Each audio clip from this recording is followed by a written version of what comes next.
Imagine a ship so massive, so powerful, that experts believe nothing on Earth could break her. A vessel engineered with the pride of an empire, built with the promise that modern technology had finally conquered the oceans. Her name was MV Derbyshire, the largest British ship ever to be lost at sea. In September 1980, she vanished during a typhoon in the Pacific. No distress call.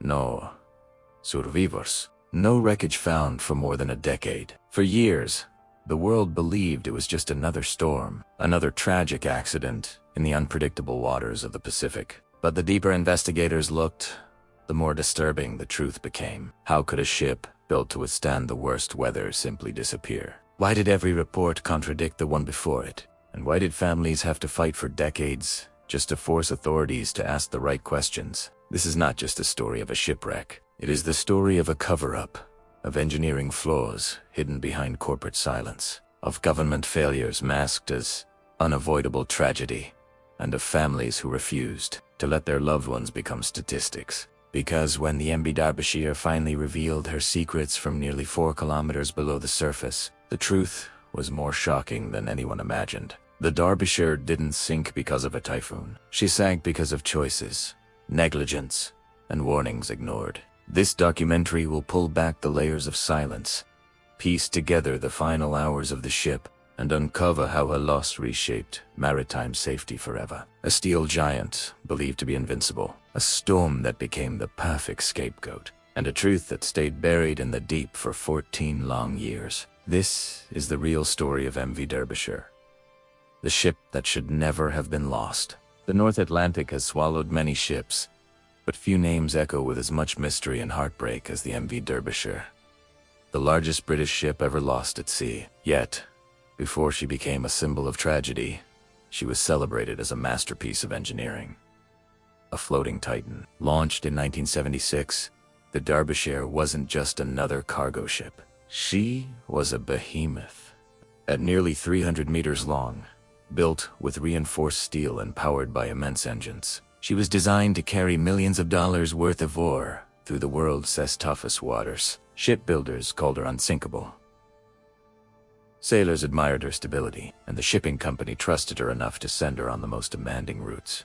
But the story of the Derbyshire is not about engineering pride alone. It is the story of 44 crew members, men who left home believing they were boarding one of the safest vessels ever built. Among them were experienced sailors, engineers, and even 2 teenagers, cadets on their first major voyage. When the Derbyshire departed from Liverpool in July 1980, morale was high. She was bound for Japan with over 150,000 tons of iron ore. The weather was calm, the engines were strong, and the crew joked that nothing could trouble a ship of this size. But the ocean is unforgiving, and the confidence of man is often its favorite target. As she powered through the Indian Ocean, radio logs show the Derbyshire moving smoothly, hour after hour.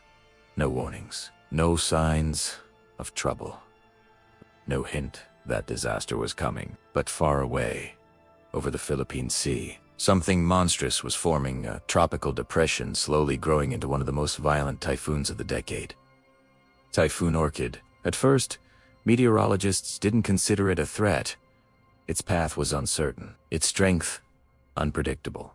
But within days, the storm transformed into a swirling engine of destruction, with winds exceeding 190 kilometers per hour and waves taller than houses. The MV Derbyshire was heading straight toward it.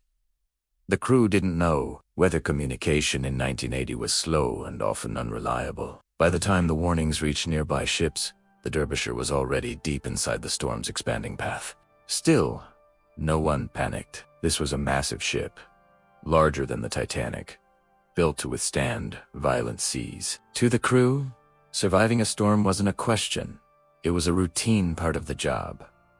What they didn't know was that this storm was different, and the Derbyshire, for all her size and strength, carried hidden weaknesses that no engineer, no inspector, and no sailor had ever recognized. As the sky darkened and the waves began to rise, the ship that everyone believed to be unsinkable was about to face a battle she could not win. The tragedy that followed would haunt the maritime world for decades, not just because a giant ship was lost, but because no one understood why, and the search for that answer would uncover truths that the shipping industry never wanted to face. The MV Derbyshire left Japan carrying 157,000 tons of iron ore, one of the heaviest loads she had ever taken, but no one on board imagined that the final stretch of her journey would lead straight into the jaws of one of the fiercest storms the Pacific had unleashed in decades. At first, the weather seemed ordinary. Fail clouds, light winds. Nothing alarming for a ship as enormous and technologically advanced as the Derbyshire, 1,000 feet long, built with the strength of a floating fortress. She had survived storms before. She had crossed oceans her size had never dared to challenge. Her crew trusted her completely. But the Pacific Ocean is unpredictable, and in September 1980, something monstrous was forming far beyond the horizon. A typhoon, so powerful the Japanese Weather Service named it Typhoon Orchid. As Orchid intensified, pressure dropped rapidly. Winds spiraled into violent walls of air. Waves grew to the size of buildings 30, even 40 meters high, crashing with the force of exploding bombs. The Derbyshire, despite her size, was heading straight toward it. The first warnings reached nearby ships. Orchid strengthening. Conditions deteriorating. Avoid central path. But the Derbyshire was too far out. Her route placed her directly in the typhoon's projected sweep, and changing course with a massive load wasn't simple. It could take hours, sometimes a full day, to turn a vessel that size. Meanwhile, Orchid was moving faster. The waves hit first long, rolling walls of dark water that slammed into the bow. The ship groaned as steel plates flexed under the pressure. Crew members tightened equipment, secured loose cargo, and braced themselves for rough weather. Still, no one panicked. This was the Derbyshire. She was built to survive, but as the hours passed, the sea became unrecognizable. Wind speeds crossed 130 miles per hour. Rain turned into sharp needles. The horizon disappeared behind swirling gray walls. Waves rose high, monstrous columns towering over the ship like black mountains. Inside the wheelhouse, the captain and officers fought to keep control. The ship's nose rose and fell violently, slamming into troughs with bone-shaking force. The bow was taking hit after hit, pressure that even seasoned mariners described as otherworldly. And then came the worst blow. A rogue wave, one of those unpredictable giants that form in the chaos of a massive storm, rose higher than anything seen before. It was so tall that the vessel, as superstructure, briefly found itself in a shadow as the monster wave blocked out what little light remained. When it struck, it didn't hit like water. It hit like a wall of steel. The bow plunged deep. Too deep. Hatches strained. Bolts bent. Water forced its way through any weakness, no matter how small. If even one cargo hatch failed under the massive hydraulic pressure, thousands of tons of seawater would flood in instantly. That was the moment the Derbyshire crossed the point of no return. Inside, the storm's heart. With winds screaming like sirens and waves swallowing everything in sight, the ship began to lose her battle against nature. And within the next few hours, the largest British ship ever lost would vanish without a single distress call. A ship too big to sink, gone in a storm, too powerful to survive. For several days, MV Derbyshire battled the unforgiving Pacific, pushing her massive hull through waves taller than buildings. Inside the ship, 44 crew members, men and women, held on, trusting the steel that surrounded them. They believed they were safe. They believed Derbyshire was unbreakable. But on the morning of September 9th, 1980, something changed. The typhoon's winds reached impossible speeds. The sky darkened into a solid sheet of black. Rain hammered the deck so violently that even seasoned sailors struggled to stand. Yetsi's Wasanti. The moment that Derbyshire was lost, the tragedy came quietly, almost invisibly, not with an explosion or a final distress call, but with a silence no one expected. And that silence began at 6:43 a.m. At that time, the Derbyshire was due for a routine check-in. Nothing dramatic, just a simple radio contact with shore. But the radio room remained silent. Minutes passed, then an hour. The storm was bad, but radio silence was worse. Ships could lose signal temporarily, but total disappearance, that almost never happened. When the first missed call was reported, the assumption was simple: communication failure. The typhoon's winds must have damaged the antennas. The ship was too large, too technologically advanced to simply vanish. But hours turned into days. Repeated radio messages were sent. Derbyshire, report position. Derbyshire. Derbyshire. Do you copy? Every call returned the same reply from the storm-ravaged Pacific. Nothing. Bidei tres concern became panic. The shipping company attempted direct contact. Other vessels searched the surrounding waters. Aircraft scanned the storm's last known path. But even after the typhoon passed and the sea calmed, there were no signs of the British giant. No wreckage, no oil slick, no lifeboats, no emergency beacons. Nothing. It was as if the ocean had erased the Derbyshire without leaving a single clue.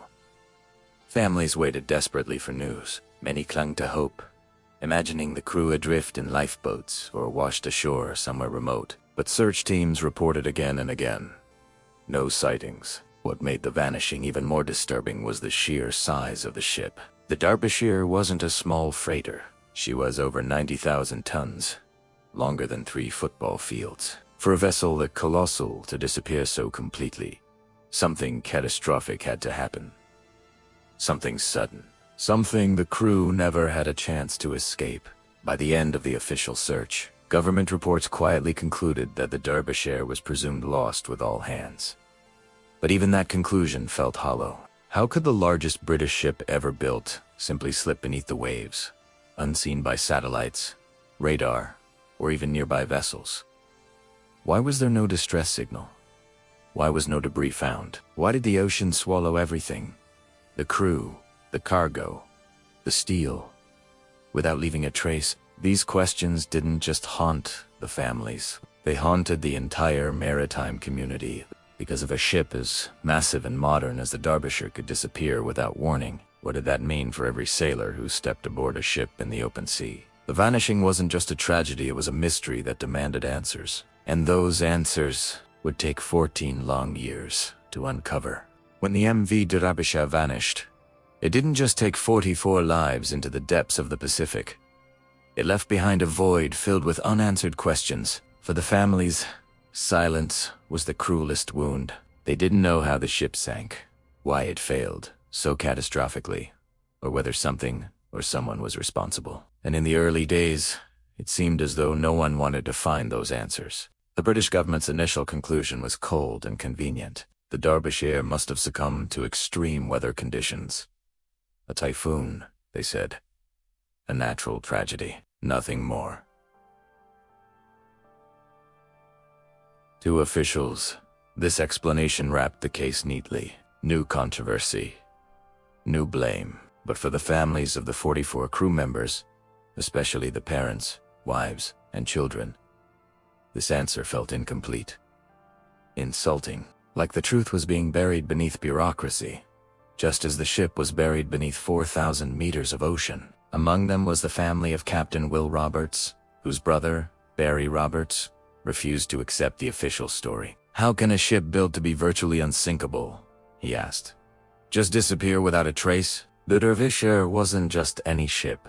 It was the largest British merchant ship ever built, a steel giant.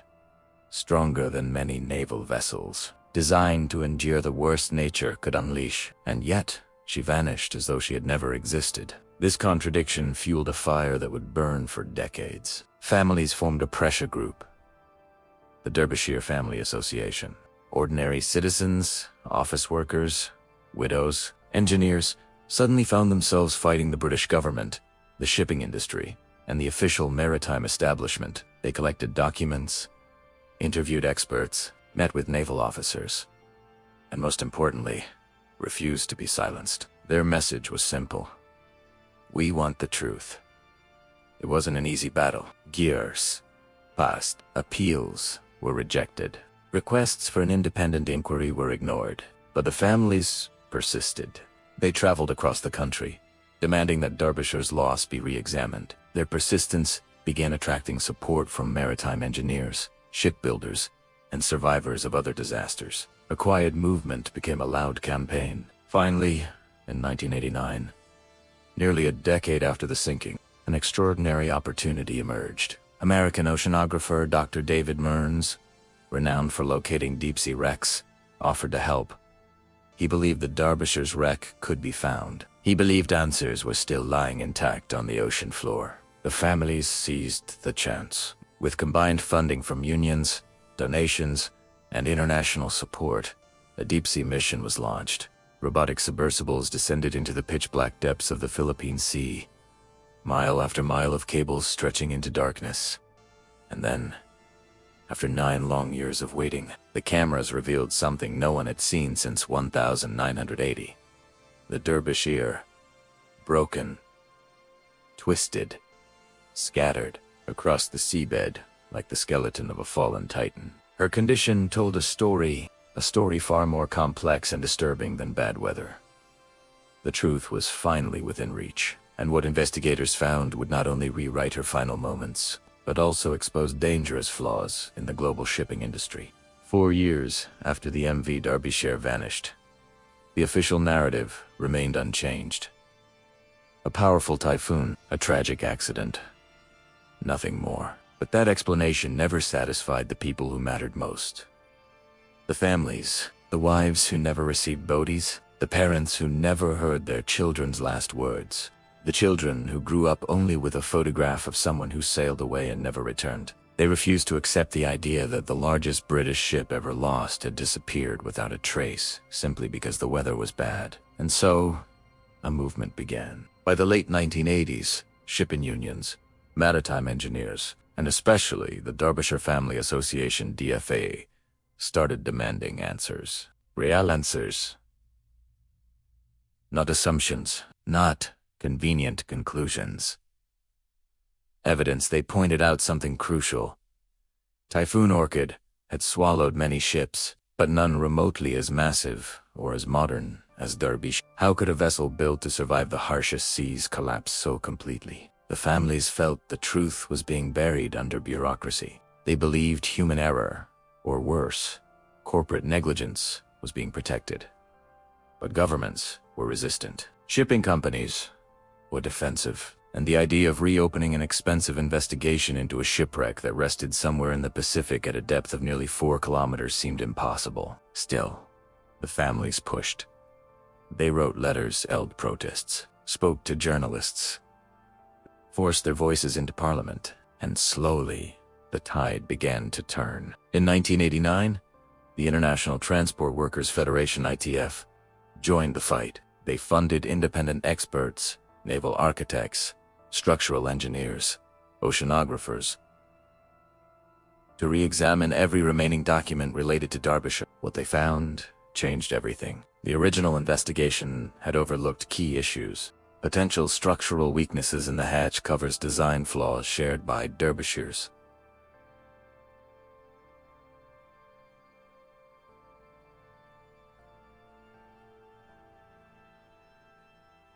sister ships. Industry pressure to approve designs quickly, failures in maritime safety standards of the time. The ship might not have sunk because of the typhoon, but because of flaws that had been ignored long before the storm even formed.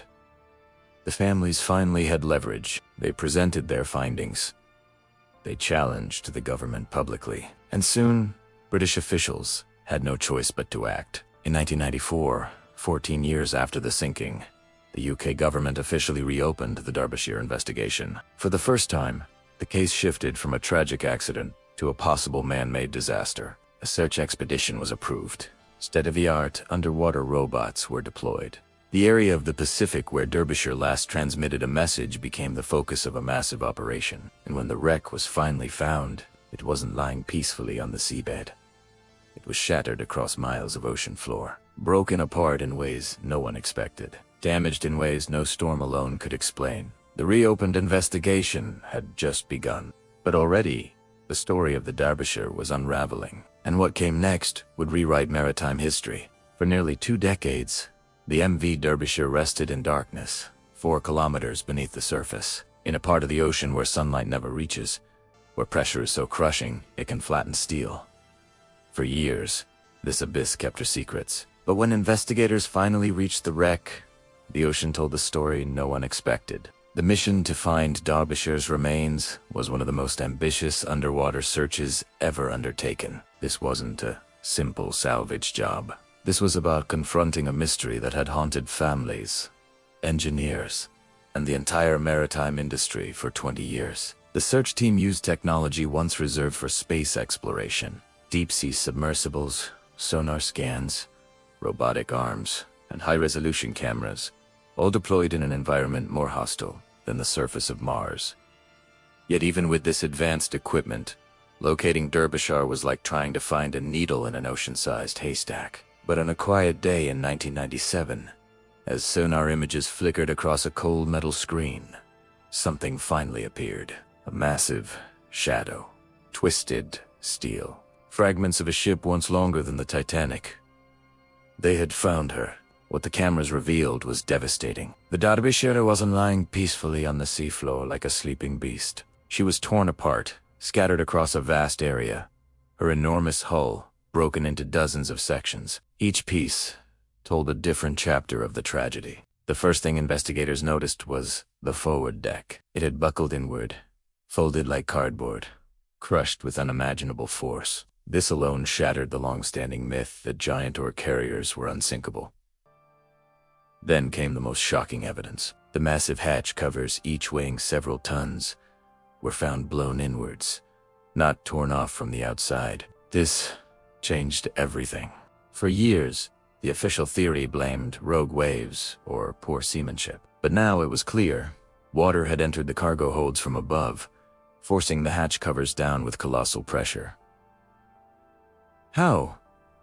Investigators reconstructed the final moments. As the Derbyshire battled the typhoon, waves bigger than buildings crashed onto her bow. Each impact drove tons of water onto the deck, but the hatch covers weren't strong enough to withstand repeated hits from such monstrous waves. Once, even a small breach opened. The ocean did the rest. Water filled the hold. The bow sank lower. More water crashed in. The cycle intensified until the ship reached the tipping point. A moment where the weight of the sea overcame everything humans had built. Derbyshire didn't just sink. Se imploded. The ship broke apart as she descended, torn open by pressure nearly 400 times stronger than the air we breathe. Her giant steel plates curled inwards like paper. Her structure, once a symbol of industrial might, was reduced to fragments by the unforgiving deep.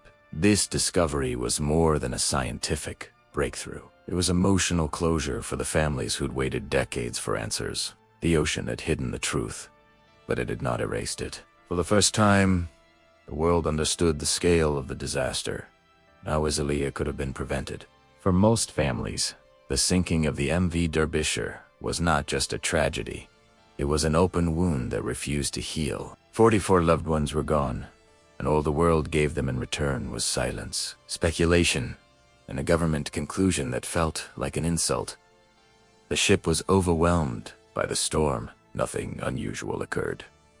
To the families, this was not an explanation. It was an excuse. A way to close the file without asking the uncomfortable questions. And so began one of the longest, hardest fights in British maritime history. A fight not for money, not for revenge, but for truth. It started with one family, the Rathbone family, who lost 22-year-old Paul Rathbone, refused to accept the official narrative. Paul's father, an engineer himself, insisted that ships of Derbyshire's size were not supposed to vanish. Not without debris. Not without a message. Not without a trace. He believed something deeper was wrong. A structural flaw. A design weakness. Something that had been ignored for years. When he spoke up, others joined him. Wives, parents, brothers, children, ordinary people who refused to be intimidated by corporations, government departments, and powerful shipping interests. They formed the Derbyshire Families Association, and from that moment, a quiet tragedy turned into a national battle. But they were fighting giants. The shipping industry insisted the ship was safe. The builders rejected any accusation of design flaws. Government officials argued that reopening the case would cost millions and accomplish nothing. For them, the Derbyshire was a closed chapter. For the families, it was only the beginning. The families wrote letters, met MPs, held protests, stood outside government buildings with photographs of their loved ones. They pushed, pressured, demanded, refused to disappear. Exactly the opposite of what had happened to the Derbyshire. They uncovered new evidence. Autopsy reports from earlier sister ship accidents, internal memos hinting at weaknesses in hatch covers, testimonies from crew members of other oboe carriers who reported hearing strange groans and metal stress noises during storms. Piece by piece, a picture emerged. The Derbyshire might not have been killed by the storm alone. It may have been a ticking time bomb. Finally, their persistence broke the silence. In the mid-1990s, after more than a decade of pressure, the government agreed to reopen the case, something unprecedented for a maritime disaster so old. At last, experts examined the ship's design. At last, engineers reconstructed the final hours. At last, survivors of sister ships were heard. And at last, the truth began to surface from the depths. The fight had shifted. The question was no longer whether the Derbyshire was lost due to weather, but whether she was doomed long before she ever met the typhoon. The families had not yet won. The full investigation was still unfolding. But one thing had become clear. They had forced the world to listen. They had challenged the narrative. They had turned heartbreak into determination. And the next chapter, the discoveries waiting thousands of meters below the ocean's surface, would finally show whether their courage had been right all along. For 20 years, the MV Derbyshire lay in cold silence, 4 kilometers beneath the Pacific Ocean, untouched, unseen, and unexamined. But in 1994, after endless petitions, arguments, and heartbreak, the families finally won the battle they had been fighting for more than a decade. A deep ocean expedition, the largest civilian underwater investigation in history, was approved. For the first time since that stormy night in 1980, the world would finally get a chance to see what happened to the largest British ship ever lost. The mission was monumental. The Derbyshire lay far deeper than the Titanic, scattered across an underwater desert shaped by violent forces. Most experts believed the ship would be impossible to study. Too broken, too deep, too expensive. But the families pushed back. Impossible was no longer acceptable. A specialized search vessel was deployed with cutting-edge sonar, robotic submersibles, and underwater cameras capable of surviving the crushing pressure miles below the surface. Every engineer, every diver, every technician knew one thing. This wasn't just a technical mission. It was a journey for truth. When the first sonar images appeared on the screens, the control room went silent. There it was. Or rather, there it wasn't. The Derbyshire was not a shipwreck in the traditional sense. It was a massive debris field stretching across the seabed, broken plates, twisted beams, shattered fragments of steel. It wasn't simply sunk. It was destroyed. Piece by piece, the submersibles mapped the wreck, and as the data came in, the truth began to surface. The bow of the ship, the strongest part, had been crushed inward. Steel bent like paper. The cargo hatches built to withstand extreme stress were torn open, not from the outside, but from below, blown apart by the unimaginable force of water rushing in. The massive midsection had collapsed under pressure, not explosion. The stern lay miles away, dragged down by the final violent plunge. This was not the pattern of a ship simply overwhelmed by a typhoon. It was the pattern of a ship that had experienced catastrophic structural failure. The ocean floor had preserved the truth like a time capsule.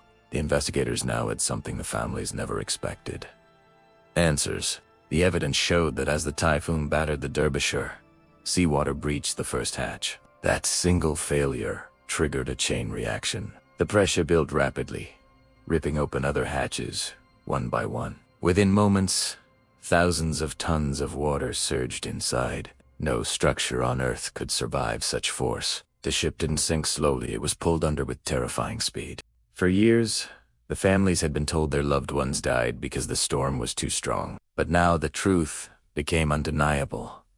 It wasn't nature's cruelty. It was human error, a design flaw, hidden and ignored, that doomed But the revelation was only the beginning, because exposing the truth meant confronting the people who had denied it for decades. Shipbuilders, regulators, governments, and corporations who had insisted they were not to blame. The ocean had spoken. Now, it was time to demand justice. For 20 long years, the sinking of the MV Derbyshire was treated as an unexplainable tragedy, a mystery of the seas. But mysteries don't exist in nature. Every disaster has a cause, and the deeper investigators went, the clearer it became. The Derbyshire didn't sink because of bad luck. It sank because it was destined to fail.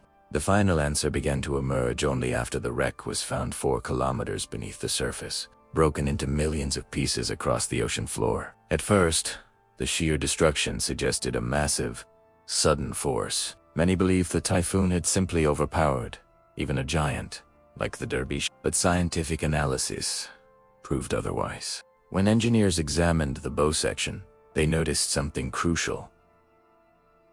Structural plates had buckled inward, not outward. This meant the ship wasn't torn apart by waves slamming down on it. The force had come from inside, as if the ocean had punched its way through. That's when investigators reconstructed the ship's final hours, step by step. As the Derbyshire fought the typhoon, massive waves crashed across the deck, sending tons of seawater hammering the hatch covers, the metal doors sealing the cargo holds. These covers were supposed to withstand extreme conditions. But the investigation revealed a frightening truth. They were not strong enough. Metal fatigue, design flaws, and insufficient testing meant that the hatch covers were vulnerable under extreme wave pressure. Cracks began to form. Seawater seeped into hold no. 1.